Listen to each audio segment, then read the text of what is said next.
seres multiversais, sejam bem-vindos! Eu sou o Max Souzedo, seu guia do Multiverso Nerd. E finalmente chegamos ao terceiro e último episódio sobre o universo do Superman. Relembrando que no primeiro episódio abordamos a criação do personagem por Jerry Siegel e Joe Shuster e seu repentino sucesso na Era de Ouro, suas primeiras séries de rádio, animação, cinema e TV nas décadas de 40 e 50. O Superman da Era de Prata dos anos 60, sob o conceito do Homem do Amanhã, mais espiritual e fantasioso, como se fosse um ser divino, que perdurou até o fim da Era de Bronze no final da década de 70. E o sucesso do primeiro filme do Superman com Christopher Reeve, que traz uma maior humanização do personagem. Já no segundo episódio, mostramos as várias reformulações feitas no Superman da Era moderna dos quadrinhos, para mantê-lo mais atualizado e aceito para um público cada vez mais novo. E nesse terceiro episódio, vamos mostrar como foi a jornada do nosso Homem de Aço na TV e no cinema, até chegar ao recente filme de James Gunn. Mas antes de iniciarmos esta nossa última jornada, peço que curta, comente e compartilhe este episódio. Isso ajuda bastante para divulgar o nosso canal e manter o nosso trabalho. Valeu!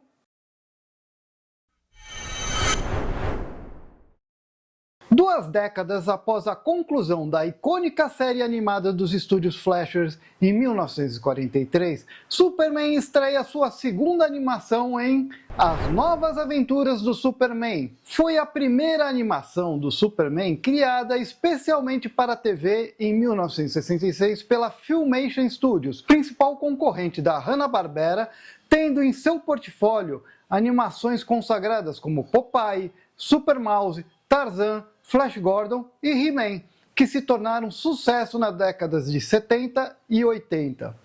Nos anos 60, ela fechou um contrato com a DC Comics para fazer animações de seus principais personagens, sendo que o Superman foi o principal deles. Porém, era uma animação bem mais simples do que as dos estúdios Fleischer, e retratava a versão mais infantilizada da Era de Prata do Superman. Os seus dubladores eram os mesmos atores que fizeram o programa de rádio e a animação dos estúdios Fleischer, Bud Collyer, que fez o Superman, e Joan Alexander, que fez Lois Lane. A Filmation ainda faria animações da versão mais jovem do Superman, As Aventuras do Superboy, em 66 e 68, e da Liga da Justiça com Superman em 67, mas que durou apenas 3 episódios. Mas foi com a Hanna-Barbera que surgiu a série de animação de maior sucesso da DC Comics, onde o Superman ficaria mais conhecido mundialmente. Os Super Amigos, que reinou por 2 décadas entre 1973 e 1985, com cerca de 109 episódios com 9 temporadas, e que seguia o estilo mais simples e infantil iniciado pela Filmation, retratando a Liga da Justiça com participação do Superman, Batman, Robin, Mulher Maravilha, Aquaman, entre outros, mas também com alguns personagens típicos da Hanna-Barbera, que incluía uma dupla de investigadores adolescentes e um cachorro atrapalhado, o Cão Maravilha, durante a primeira temporada, em 1973, e que depois foram substituídos na segunda temporada, em 1977, pelos Super Gêmeos e seu macaco Glick, que serviam de alívio cômico para as aventuras dos Super Amigos. Nas últimas temporadas, os Super Amigos foram crescendo em novos membros, diminuindo o tom de humor e tendo aventuras mais dinâmicas e dramáticas, introduzindo a Legião do Mal, um grupo formado pelos principais vilões da DC, Brainiac, Gorilla Grodd, Coringa, Pinguim, Charada, entre outros, liderados por Lex Luthor. A icônica nave que servia como base dos vilões era nitidamente inspirada na máscara de Darth Vader. Super Amigos encerrou em 1985 retratando a minissérie em quadrinhos Super Powers, criada por Jack Kirby, onde a Liga da Justiça enfrenta seu grande vilão, Darkseid. Esta é uma animação desconhecida do grande público. Em 1988, a produtora Ruby Spears, que fez as animações do Thunder, o Bárbaro e Rambo, lança a segunda animação solo do Superman, baseada nos filmes de 1978 de Christopher Reeve e nos quadrinhos de John Byrne, com o Lex Luthor malandro, mas milionário. uma Lois Lane mais ativa e um Superman mais humano e temperamental. A animação era bem mais fluida e dinâmica que as versões anteriores e utilizava a icônica trilha do filme de 1978 em sua abertura. Seus episódios eram escritos por roteiristas dos quadrinhos como Martin Pasko e Marv Wolfman, mas a série acabou durando apenas um ano devido aos seus altos custos de produção.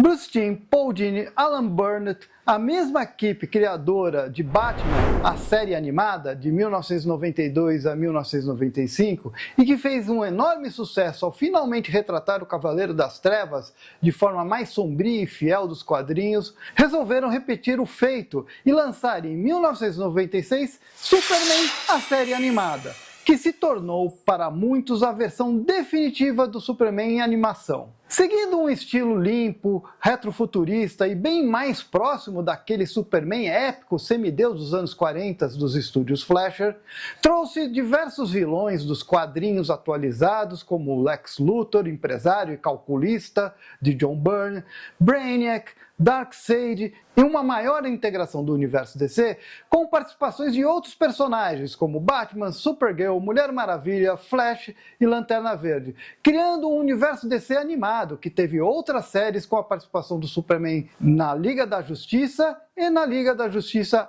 Ilimitada. Minhas Aventuras com Superman. Esta é a mais recente série animada do Superman desenvolvida pelo estúdio sul-coreano Studio Mir, e por isso tem um estilo mais de anime, contando de forma mais ágil e atual as aventuras de um Superman Clark Kent, mais jovem, com seus amigos Lois Lane, que aqui é uma oriental, e Jimmy Olsen, que é negro.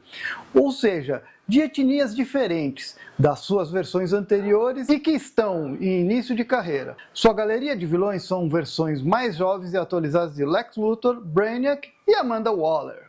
E claro, Superman teve diversas animações de longa-metragem lançadas especialmente para mídias digitais e streaming, que adaptaram histórias consagradas do Homem de Aço nos quadrinhos. Eram elas: Superman Doomsday, de 2007, baseado na HQ A Morte de Superman, mas de uma forma incompleta e diferente.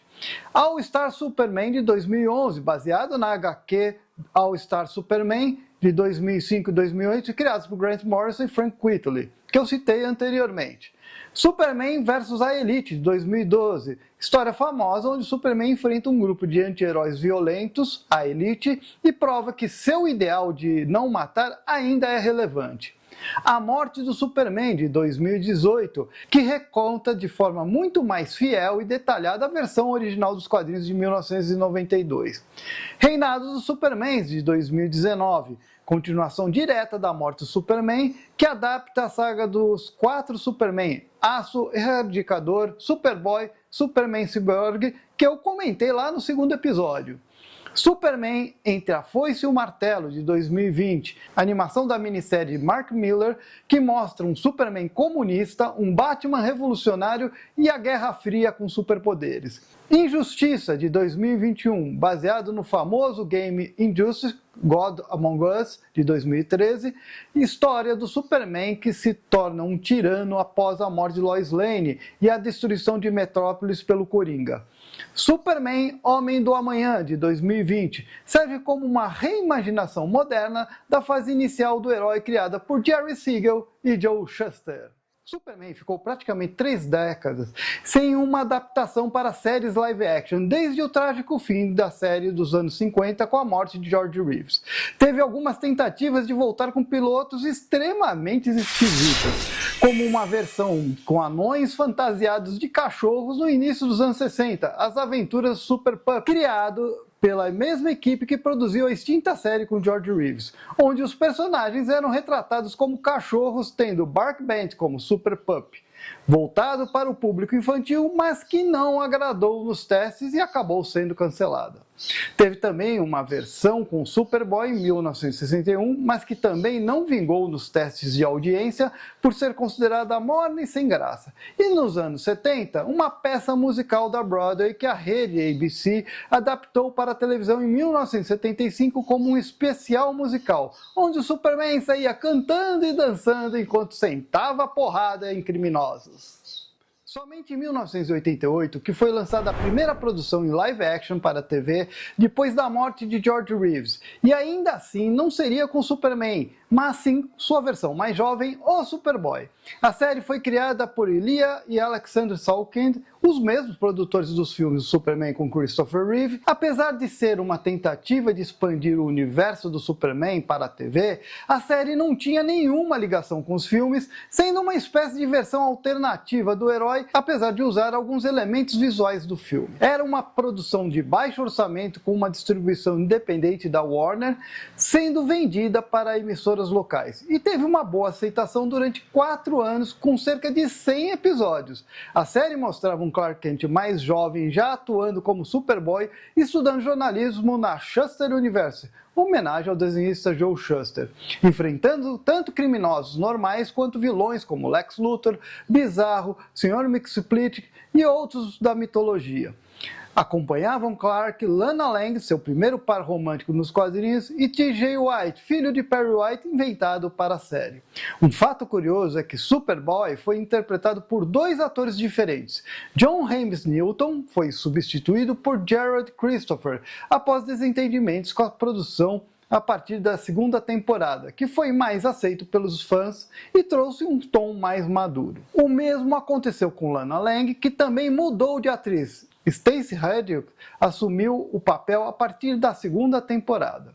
Houve também uma mudança de estilo, pois nas 2 primeiras temporadas a série era mais leve e infantil, e nas 2 últimas temporadas ela ficou um pouco mais séria e adulta, com tramas de ficção científica e maior foco em Lex Luthor. Superboy acabou sendo encerrada devido à perda dos direitos de uso do personagem pelos Salkinds para a Warner, que estava planejando uma nova série para o Superman na TV, que seria lançada em 1993, chamada The Lois e Clark, As Novas Aventuras do Superman. Esta foi a 2ª série de fato do Superman para a TV e a primeira produzida pela Warner Television e transmitida pela rede ABC.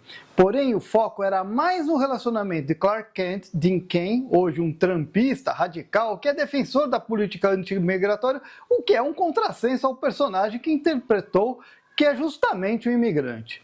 E Lois Lane, a bela e dinâmica atriz Terry Hatcher, e que depois fez mais sucesso fazendo filmes de 007 e a série Desperate Housewives. Lois e Clark segue bem ao estilo daquelas séries de casal que se envolvem em investigações como A Gata e o Rato, que mistura aventuras, drama e comédia. Havia uma boa química entre os dois. Lois fazia o estilo mais sensual e temperamental, e Clark, que parecia um tímido galã de telenovela, o que fez bastante sucesso e durou 4 temporadas. Superman aparecia aos poucos combatendo alguns de seus vilões clássicos, como Lex Luthor, também com cara de galã de telenovela, Prankster e Sr. Mxyzptlk, porém em versões mais modestas e humanizadas, para economizar nos efeitos especiais.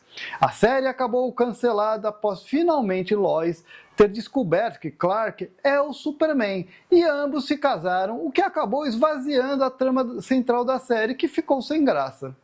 Mas foi em 2001 que tivemos a série de maior sucesso do personagem, Smallville, que durou cerca de 10 anos. Protagonizada por Tom Welling como Clark Kent durante sua juventude em Smallville, antes de se tornar o Superman, buscando um público mais jovem, seguindo tendências de séries juvenis que faziam sucesso na época, como Buffy, a Caça-Vampiros. Por isso ele não é mostrado como Superman ou Superboy, e focam totalmente na juventude de Clark Kent, mostrando as dificuldades dele em se relacionar, descobrir seus poderes, além de sua rivalidade com Lex Luthor, que era seu melhor amigo antes de se tornar um supervilão. A série foi inspirada em Superman As 4 Estações de Jeff Loeb, tanto que o próprio acabou se tornando consultor da série, o que abriu portas para ele fazer outras séries de TV para a Marvel Comics, como Agentes da S.H.I.E.L.D. e Demolidor. Aqui, nesta série, seu par romântico não é Lois Lane, e sim Lana Lang, sua primeira namorada que depois se tornou melhor amiga. Lois Lane apareceria depois como interesse romântico de Clark, assim como O Planeta Diário e Metrópolis. Smallville se consagrou por ser bem produzida e ter histórias mais dramáticas e humanizadas, se aproximando mais do público jovem do início dos anos 2000, com o culto a corpos malhados de academia, sensualidade e trilha sonora pop rock. E ao mesmo tempo atraiu o público nerd, com fanservice e personagens dos quadrinhos de forma mais autêntica. A série ficou notória por participações especiais de diversos atores dos filmes do Superman e de outras séries. Christopher Reeve, como o Dr. Virgil Swan, um cientista especializado em Krypton e que se tornou um mentor de Clark. Margot Kidder, que era a antiga Lois Lane, que aparece como a doutora Bridget Crosby, que substituiu o Dr. Swan. Mark McClure, que foi o Jimmy Olsen, faz o Dax-Ur, um cientista kryptoniano que fugiu para a Terra. Annette O'Toole, que fez Lana Lang em Superman 3, que na série faz o papel de Martha Kent, a mãe de Clark. Isso sem falar dos protagonistas da série Lois e Clark, filme da Supergirl, que também apareceram em episódios de Smallville. A série fez também a melhor adaptação de Lex Luthor já feita para a TV, que vai mostrando todos os seus conflitos e preconceitos muito bem interpretado pelo ator Michael Rosenbaum, até ele se tornar o vilão conhecido dos quadrinhos. Outros personagens do universo do Superman também foram aparecendo, como Supergirl, Aquaman, Arqueiro Verde, Besouro Azul, Gladiador Dourado, Cyborg, Sociedade da Justiça e vilões como Darkseid, Metallo e Apocalipse, de forma mais fiel aos quadrinhos, mostrando pela primeira vez uma integração do universo DC na TV. Smallville termina com Clark Kent finalmente assumindo o manto de Superman e vestindo seu clássico uniforme pela primeira vez. Engraçado que ele acabou sendo o último super-herói a aparecer, salvando a Terra de uma colisão com Apocalipse, o planeta de Darkseid. A última cena termina com Clark abrindo a sua camisa, revelando o símbolo do Superman, embalado pelo icônico hino de John Williams. Depois do final da série, houve um grande escândalo sexual envolvendo uma das atrizes de Smallville. Alison Mack, que interpretava Chloe Sullivan, melhor amiga de Clark Kent na série, ela participava de uma seita de exploração sexual que aliciava mulheres e acabou confessando o crime, sendo condenada a 3 anos de prisão em 2018. O sucesso de Smallville permitiu a Warner trazer seu universo DC para a TV, através do seu novo canal CW. Foi a partir de Arrow, série do Arqueiro Verde de 2012, que ela resolveu lançar este universo DC chamado de Arrowverse, que teve também várias outras séries, Flash, Lendas do Amanhã, Raio Negro, Batwoman e também o da Supergirl, onde em 2015 seu primo Superman retornaria, agora interpretado por Tyler Hoechlin. Foi nas séries do Arrowverse que surgiu uma versão da mega saga da DC Crise nas Infinitas Terras, envolvendo o multiverso na TV, onde personagens consagrados de outras séries da DC participaram junto com a Arrowverse, tendo participações de versões antigas do Superman como a da série Smallville, até mesmo de um certo Superman vindo do cinema, que vamos abordar mais à frente. Após o final da crise, Superman do Arrowverse, Tyler Hoechlin, acabou ganhando a sua própria série de TV em 2021. Sob o título de Superman e Lois, enfoca novamente o casal, mas diferente da primeira versão, eles estão casados e têm 2 filhos adolescentes com superpoderes. Ou seja, é quase uma continuação de Lois e Clark, só que mais fiel aos conceitos dos quadrinhos, enfatizando mais o gênero super-herói, combatendo diversos vilões e super-ameaças misturados com drama familiar. Diferentes das séries anteriores da CW, Superman e Lois teve uma fotografia mais cinematográfica, efeitos visuais superiores e um clima mais maduro. A série foi muito elogiada por trazer um lado mais humano do Superman como pai, marido e membro de uma comunidade que ajuda pessoas que sofrem com guerras, tragédias naturais e fome. Ela se concluiu recentemente em 2024, encerrando a era dos super-heróis da CW. Isso devido ao novo filme do Superman de James Gunn, que teria uma nova abordagem e a criação da DC Studios, que irá integrar filmes e séries em um novo universo cinematográfico da DC.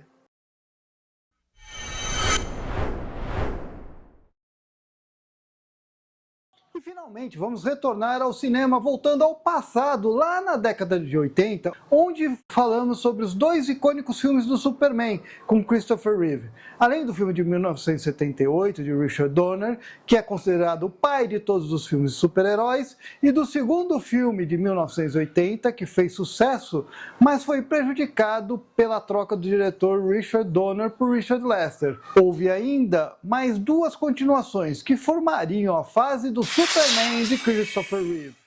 Se Superman 2 foi criticado por ter tido mais galhofas, se afastando do tom mais épico e humano de Superman 1, Superman 3, agora sob total controle do Salkind e direção completa de Richard Lester, escancara de vez a galhofada e desconstrói totalmente o conceito criado por Donner, assumindo o lado comédia pastelão que já nas cenas de abertura revela uma mudança de tom, com cenas da mais pura galhofa, como se fosse um filme dos Trapalhões, sem a trilha icônica e épica de John Williams, que foi substituída por uma trilha de comédia teatral, sem boa parte do elenco dos dois primeiros filmes, como Marlon Brando, Jor-El, Gene Hackman como Lex Luthor e Margot Kidder como Lois Lane, que teve apenas uma breve participação no filme, pois ela discordava dos rumos que o Salkind e Lester deram ao Superman, apoiando mais a visão de Richard Donner, e acabou sendo substituída por Lana Lang, interpretada por Annette O'Toole, que foi o primeiro interesse amoroso de Clark na juventude em Smallville. Tudo isso fez o filme ficar totalmente descaracterizado em relação aos dois primeiros, com novos atores e personagens que não fazem parte da mitologia do Superman. Apenas Lana Lang, que foi criada por Bill Finger em 1950 nas páginas do Superboy. Christopher Reeve retorna como Superman e Clark Kent e faz uma dupla com um comediante que fazia muito sucesso na época, Richard Pryor, que interpreta como Gus Gorman, que é um malandro desempregado que se torna um programador de computação.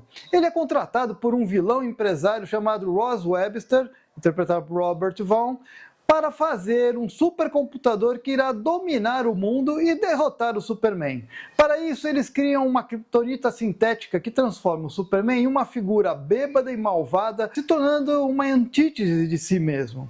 O excesso de tramas paralelas e de cenas pastelão, somados a um roteiro fraco com atuações bobas, refletiram na bilheteria do filme e nas críticas dos fãs, que detestaram essa nova abordagem do personagem. A péssima repercussão e a frustração com os rumos do personagem fizeram com que vários dos atores principais e também o próprio Christopher Reeve desistissem de continuar com o Superman.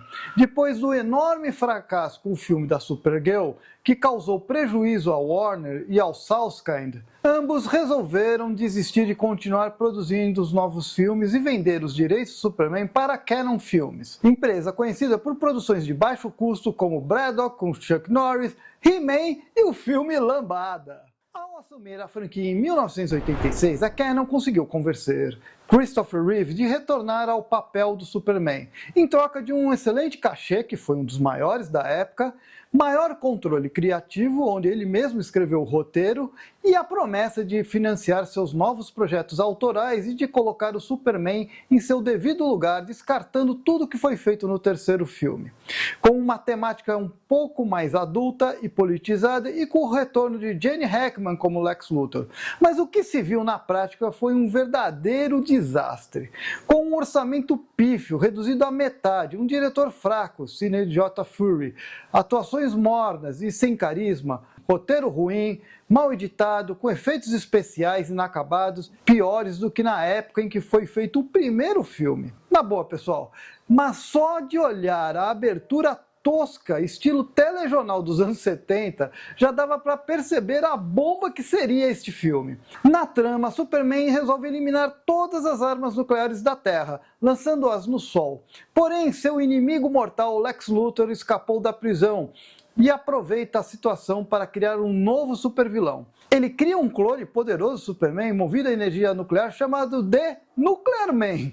Um super vilão tosco que fica o tempo todo uivando que nem um urso e só cai na porrada com o Superman. Lois Lane, interpretado por Margot Kidder, tem uma participação maior neste filme, mas tendo que dividir com Lacey Warfield, interpretado por Marion Hemingway, como novo interesse amoroso do Superman. No final, Superman derrota Nuclear Man, prende Lex Luthor e seu sobrinho delinquente e volta à sua vida com Lois e seus amigos do Clarim Diário como se nada tivesse acontecido. O filme tenta, de forma bem precária, emular cenas do filme de 1978, inclusive trazendo de volta a memória de Lois sobre a identidade e o amor dela pelo Superman, mas tudo de uma forma muito rasa e simplista, mostrando que esse Superman estava regredindo cada vez mais, se tornando um verdadeiro fracasso, o que convenceu os produtores e o ator Christopher Reeve de desistirem do Superman de vez e devolver os direitos dele para a Warner.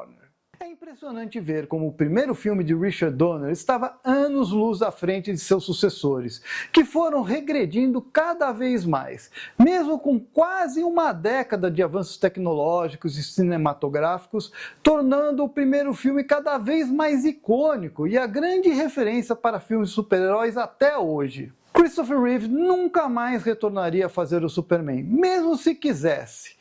Isso porque em 1992 ele teve um triste destino. Após um acidente com seu cavalo, ele ficou tetraplégico, perdendo toda a capacidade de se movimentar e poder atuar livremente.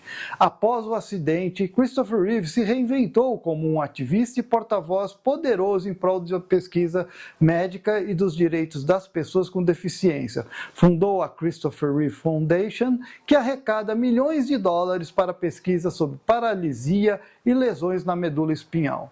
Escreveu 2 livros de memórias como Still Me, que virou um best-seller. Em 2003, ele retornou ao universo do Superman na série Smallville, como cientista e mentor de Clark Kent, como citei anteriormente. Mas não pôde continuar a fazer a série devido ao seu estado de saúde que piorou.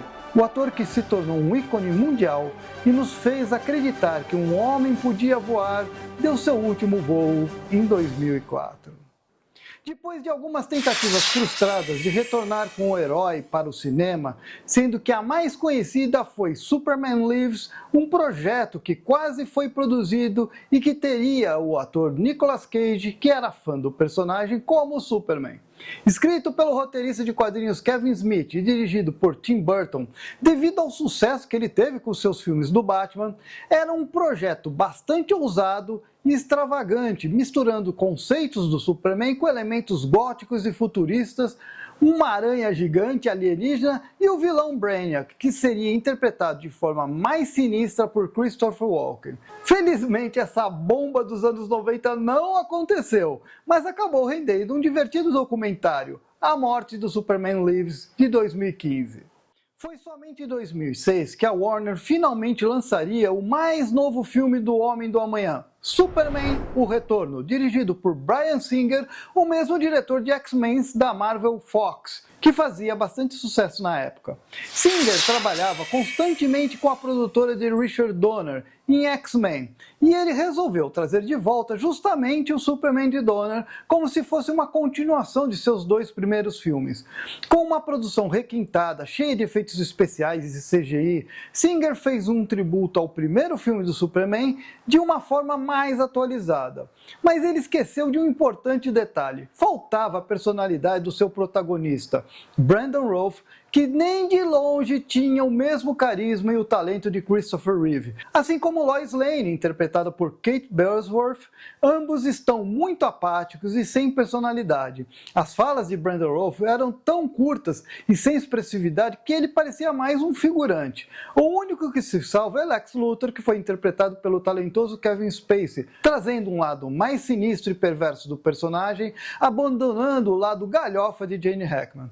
Isso sem falar que o filme emula o original em quase tudo, parecendo uma cópia repaginada com novos efeitos especiais sem trazer algo novo, ficando repetitivo e fora de época. Singer havia focado muito na questão messiânica do Superman, tornando uma figura quase que religiosa, com poses e falas que remetem a Cristo, como as falas de Jor-El ecoando de forma religiosa, e assim o pai se torna filho e o filho se torna pai.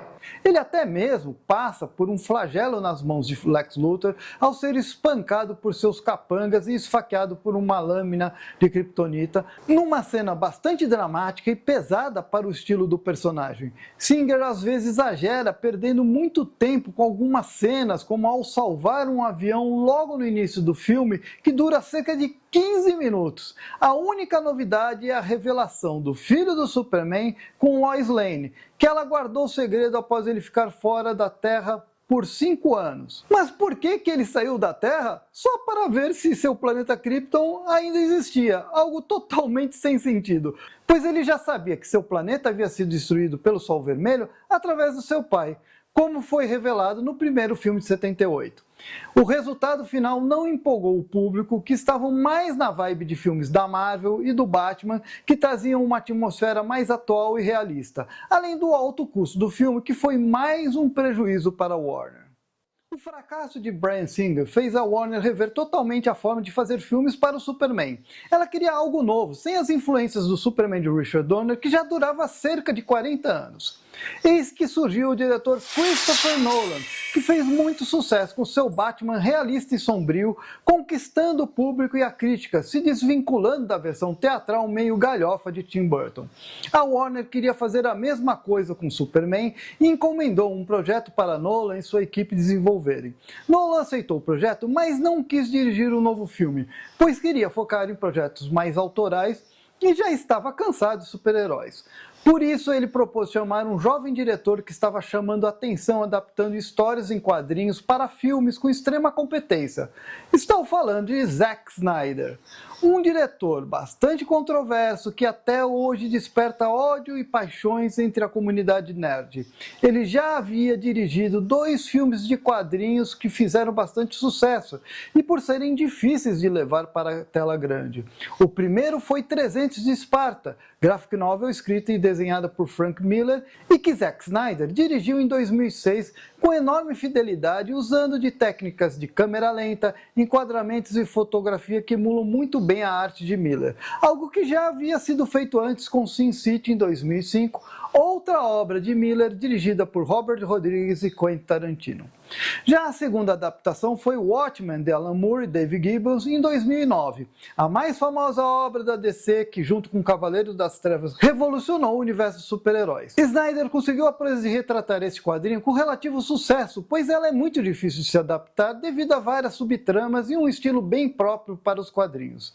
Zack Snyder topou o desafio para inserir o seu já conhecido estilo de direção, com fotografia sombria e desaturada, cenas impactantes e grandiosas, lutas em câmeras lentas e trilha épica em excesso, dando início à controversa fase do Superman de Zack Snyder. Em 2013, estreia o tão aguardado novo filme do Superman, Homem de Aço, tendo um elenco super estrelado com Russell Crowe como Jor-El, Kevin Costner como Jonathan Kent, Diane Lane como Martha Kent, Michael Shannon como General Zod, Lawrence Fishburne como Perry White, Ayelet Zurer como Lara, Amy Adams como Lois Lane e o novato Henry Cavill como o novo Superman e Clark Kent.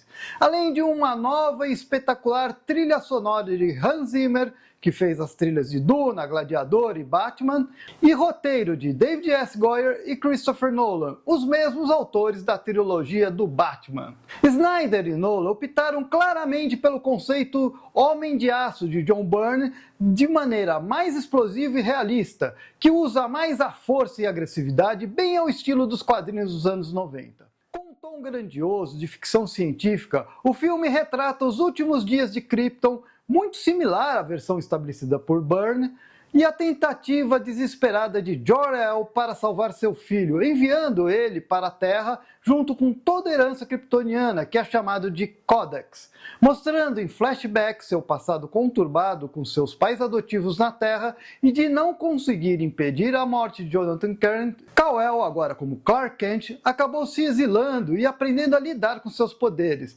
até descobrir sua herança kryptoniana e enfrentar seus únicos sobreviventes que se libertaram da Zona Fantasma, o militar golpista General Zod e seus super soldados, que querem tornar a Terra uma nova Krypton. Há um mérito neste filme, que procura trazer um Superman diferente, que toma decisões equivocadas, age por impulso, é mais agressivo, que está aprendendo a ser Superman. É um filme que procura fugir do que estava estabelecido no cinema, com um design mais bélico, que troca o antigo visual pacifista branco de cristal pelo frio metal cinza do aço.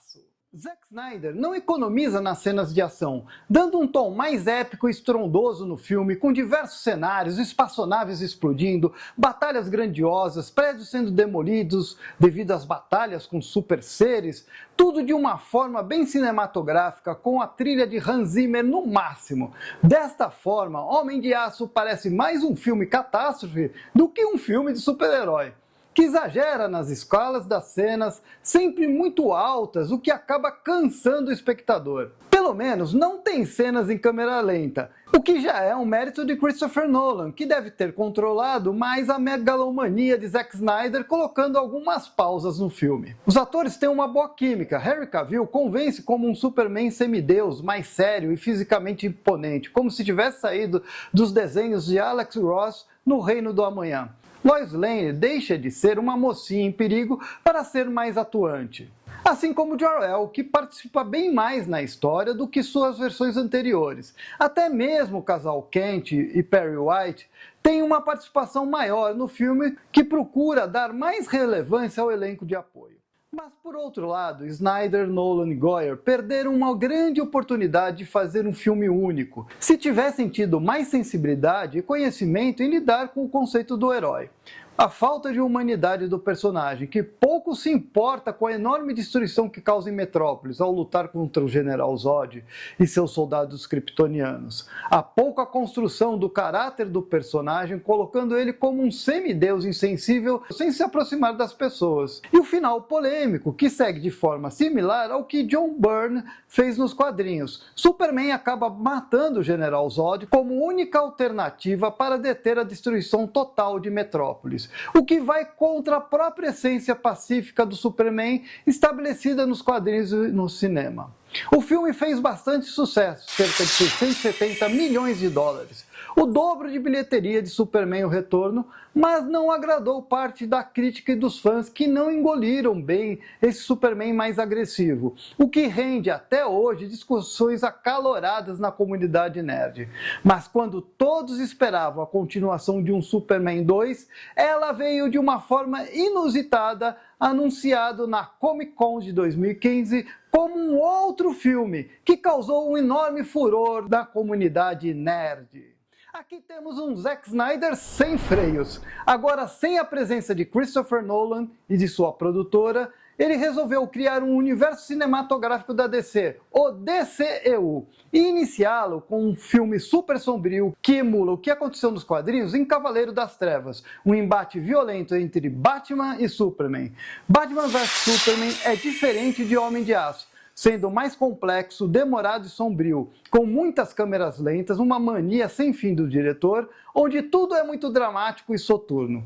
O novo Batman de Zack Snyder, interpretado por Ben Affleck, está perfeito como Bruce Wayne e segue bem a cartilha de Frank Miller, um Batman mais velho, violento, traumatizado pela perda do seu segundo Robin, Jason Todd, pelo Coringa. Ele está transtornado pela aparição do Superman e a destruição de Metrópolis após o embate com Zod, considerando o Homem de Aço um potencial perigo para a humanidade. E se alguém esperava um Superman mais humanizado e simpático, pode tirar o cavalinho da chuva. Nesse filme, Superman está ainda mais insensível e sombrio que em Homem de Aço, se comportando de forma fria e apática diante das mortes e destruição que acontece no filme. Zack Snyder só reforça as características de um Homem de Aço cada vez mais sombrio, que no futuro pode se tornar um vilão. Ambos são manipulados por Lex Luthor, interpretado aqui por Jesse Eisenberg, mais jovem, com cabelos compridos e que se comporta como um garoto mimado, agitado como se fosse um esquizofrênico. Mais uma forma equivocada de retratar Lex Luthor. Isso sem falar da quantidade absurda de personagens e tramas paralelas envolvendo Mulher Maravilha, interpretada por Gal Gadot, Apocalipse, parademônios de Darkseid, Flash aparecendo do futuro, ou seja, a trama acaba ficando muito confusa, cheia de mistérios e personagens que vão sendo jogados sem muita explicação, onde só os fãs da DC vão entender. Zack Snyder tenta apresentar este novo universo de forma apressada, o que acabou resultando em várias críticas, além de concorrer com os filmes da Marvel Studios, que na época estavam fazendo um enorme sucesso justamente por ser menos sombrio, mais dinâmico e melhor planejado. A trama central do filme mostra as consequências da destruição de Metrópolis, onde Lex Luthor financia uma campanha para culpar o Superman como uma ameaça alienígena e com isso pode ter acesso à tecnologia kryptoniana, que está na nave que caiu em Metrópolis após o embate contra Zod. Bruce Wayne, atormentado pelas mortes de seus funcionários em Metrópolis, começa a ter pesadelos de um Superman maligno e o planeta Terra arrasado e dominado por alienígenas que parecem demônios, os parademônios de Darkseid. Ele resolve investigar mais sobre o Superman, se convencendo que ele é uma ameaça em potencial, principalmente depois da explosão causada por Luthor no julgamento em Washington, no momento em que o Superman estava presente. Batman decide enfrentá-lo forjando uma armadura e uma lança de kryptonita, material radioativo que veio dos destroços de Krypton, mas que não foi mostrado em Homem de Aço. Superman e Batman se envolvem em uma luta violenta e graças à radiação da kryptonita, Batman consegue derrotá-lo e está pronto para matá-lo com sua lança, mas é impedido ao ouvir o Superman implorando pela sua mãe, que foi sequestrada por capangas de Luthor. O famigerado Salve Marta! E apenas por causa disso, Batman desistiu de matá-lo, só porque é o mesmo nome da mãe dele, Martha Wayne, que foi assassinada por um ladrão junto com seu pai quando garoto.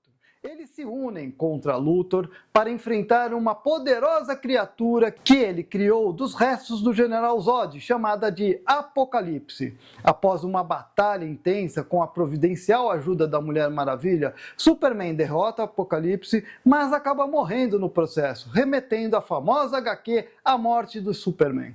Sem o Homem de Aço para defender a Terra, Batman, arrependido pelos seus atos, resolve ir atrás de outros meta-humanos ao descobrir arquivos secretos de Luthor, Aquaman, Flash e Cyborg, para então poder formar a Liga da Justiça. Olha, mesmo com todos os excessos de Zack Snyder, o filme fez um baita sucesso arrecadando mundialmente 874,4 milhões de dólares, garantindo a continuação do seu novo universo DC. Mas isso não significa que Zack Snyder teria uma vida fácil. O universo planejado por Snyder foi se complicando cada vez mais. Depois do fracasso de Esquadrão Suicida, que acabou sendo atropelado pelos filmes da Marvel, Liga da Justiça estava sofrendo enormes pressões da Warner, obrigando Snyder a fazer várias alterações e refilmagens para torná-lo mais com cara de Marvel. Snyder, cansado e frustrado, acabou jogando a toalha e desistindo do projeto, principalmente depois da trágica morte de sua filha que se suicidou, tendo que ser trocado às pressas por Joss Whedon, o ex-diretor dos Vingadores da Marvel, que após diversas refilmagens, mudanças de roteiro e edição, em que tentou dar um ar menos sombrio e mais colorido, mudando a fotografia, ou seja, deixando mais com a cara de Marvel. O que só acabou piorando ainda mais o filme, tornando-o um Frankenstein de diversos estilos, misturando Zack Snyder com Tim Burton, Richard Donner e Vingadores, uma mistureba daquelas. Além de confusões de bastidores com acusações misóginas e racistas de Whedon sobre o elenco do filme. Na história, Batman reúne a Liga da Justiça, formada por ele, Mulher Maravilha, Flash, Aquaman e Cyborg, para enfrentar um agente de Darkseid, o Lobo da Steppe, personagens criados por Jack Kirby em Novos Deuses em 1971. Eles tentam trazer Superman de volta à vida para poder enfrentar os exércitos de Darkseid. Aqui a trama fica ainda mais perdida, pois pouco é explicado sobre as intenções do vilão Steppenwolf, que fica reunindo cubos mágicos chamados de Caixa Materna, para obter mais poder. Isso porque seu líder e grande vilão Darkseid foi limado do filme, deixando a trama sem sentido. Superman aparece neste filme agora mais próximo do conceito original, menos sombrio e mais esperançoso, mas apenas como um coadjuvante, pois o ator Henry Cavill estava fazendo um filme de Missão Impossível e usava um bigode que não podia tirar, o que deu uma baita trabalheira de CGI. Apesar de uma bilheteria relativamente alta, 657 milhões de dólares, mas menor que dos filmes anteriores, o resultado de Liga da Justiça foi um verdadeiro desastre para os fãs e o universo de Snyder, agora sem seu líder, e desandou de vez com filmes cada vez mais ruins e desconexos.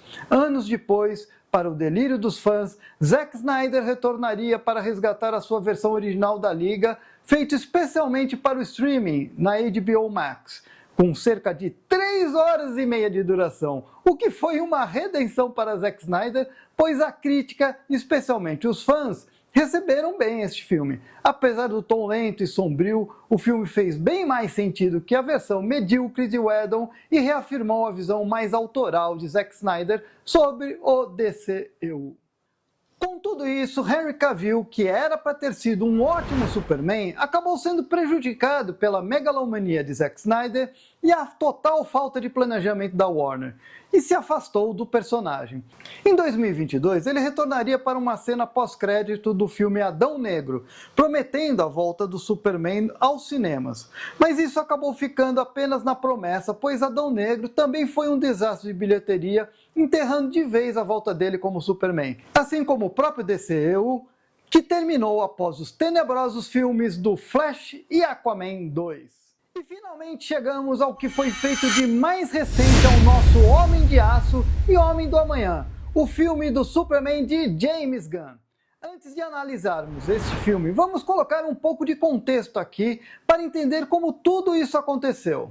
Assim como foi com John Byrne nos quadrinhos, que veio da Marvel para reformular o Superman em 86, algo parecido acontece no cinema. James Gunn, o consagrado diretor da trilogia Guardiões da Galáxia, deixou a Marvel após ser demitido em 2018 por antigos tweets polêmicos e foi rapidamente contratado pela DC Warner, ainda no período do universo de Zack Snyder, para dirigir a continuação de Esquadrão Suicida e a série spin-off do Pacificador.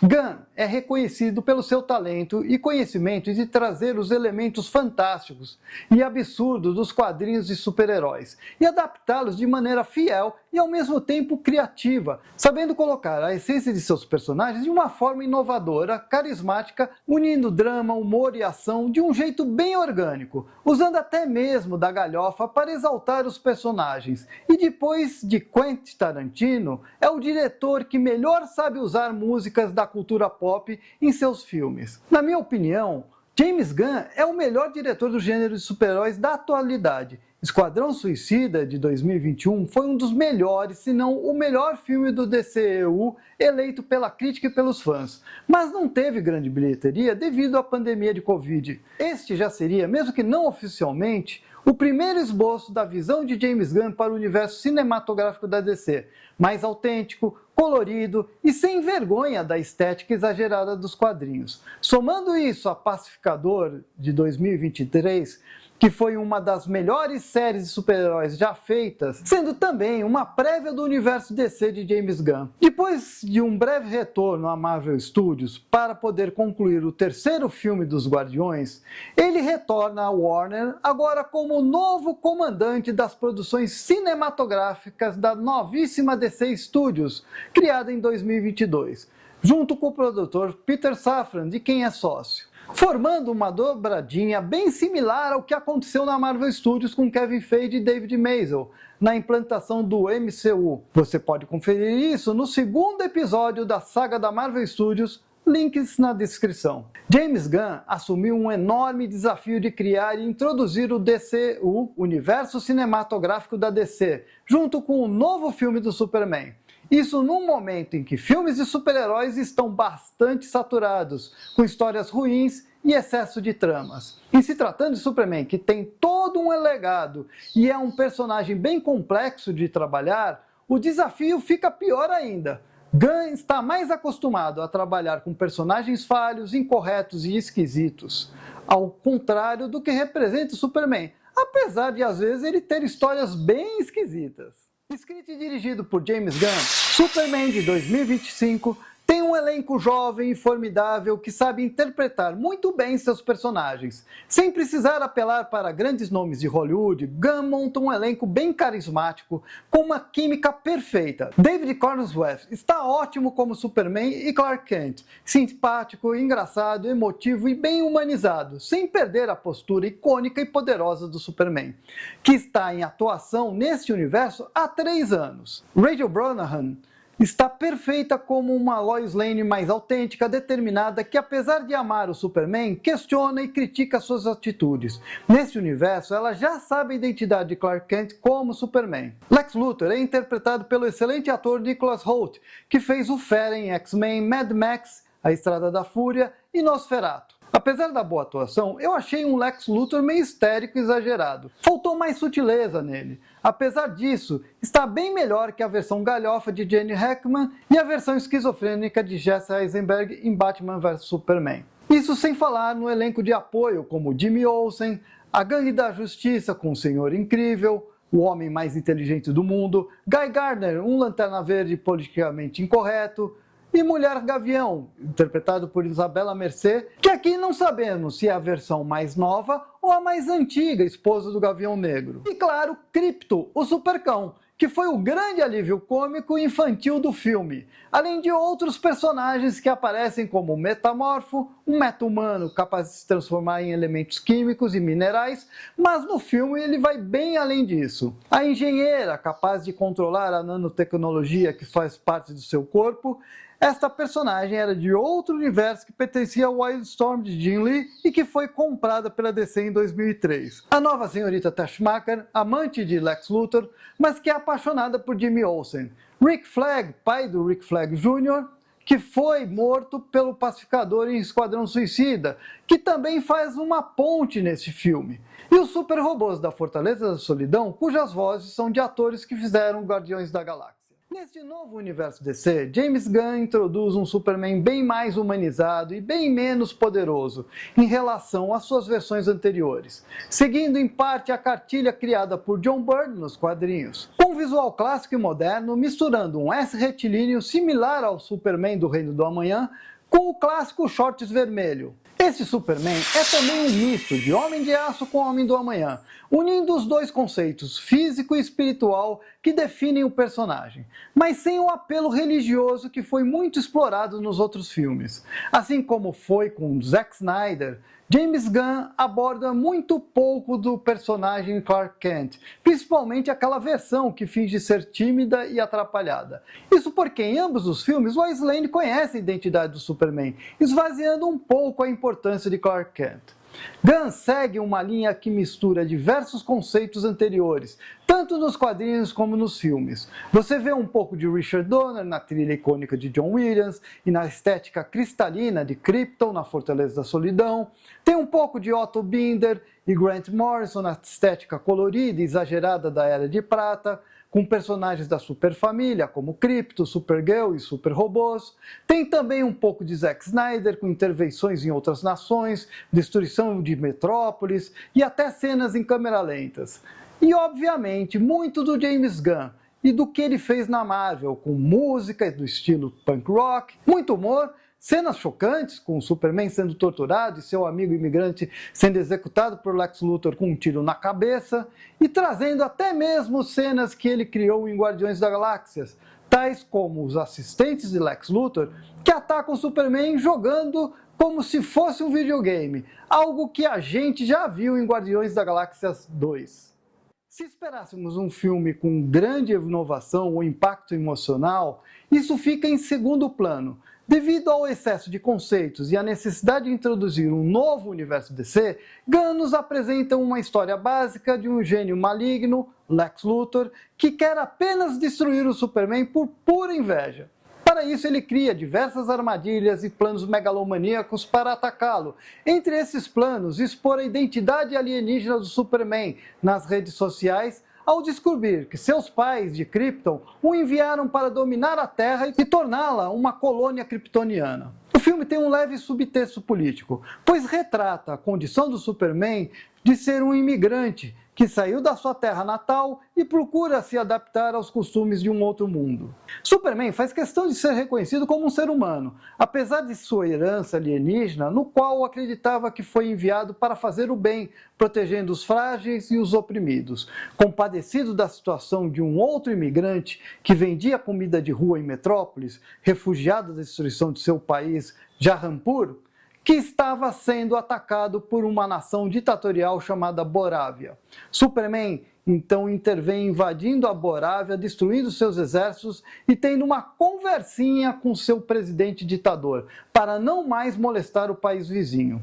Isso bem ao estilo das primeiras histórias do Superman de Siegel e Shuster.